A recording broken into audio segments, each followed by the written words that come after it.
This is a big day for Tarshay Sanderson. Yes. We highly recommend her. I highly recommend her too. The former felon's voting rights were restored 2 years ago.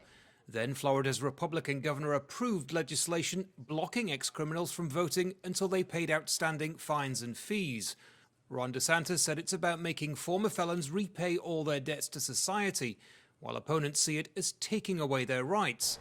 After getting advice from a civil rights group, Tarshay was assured her voice is one that can be heard. Everything, it's a struggle for everything. If you want to succeed, you have to go through something. And in order to get through it, you have to get to it, you have to go through it. So I went through and I'm on the other side of it. And as you see, I voted today and I'm ecstatic. The campaign to restore the voting rights of so-called returning citizens has garnered national attention. In other states like Illinois, those serving sentences are allowed to cast a ballot.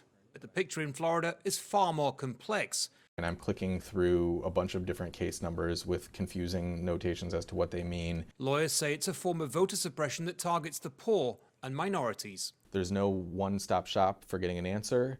It is completely, piecing together a puzzle. And quite frankly, it's difficult for a team of lawyers to do it. And your average person living in Florida isn't going to be able to do it. Voter suppression is nothing new in this country. It's been going on in one form or another for decades. But critics say this is a particularly insidious form of it. Even if former felons manage to wade their way through all the red tape, many fear that by exercising their democratic right, they could be committing another crime.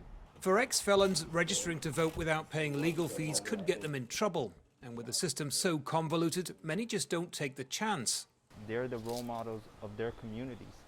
Former felon Angel Sanchez works for the Florida Rights Restoration Coalition, which helps people like him navigate the complex process of getting their vote back.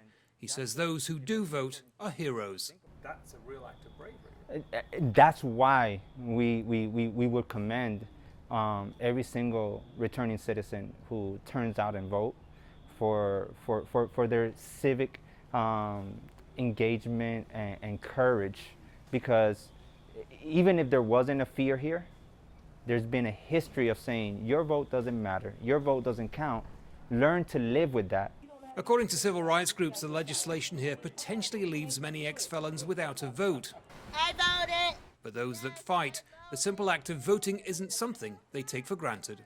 Andy Gallagher, Al Jazeera, Miami, Florida.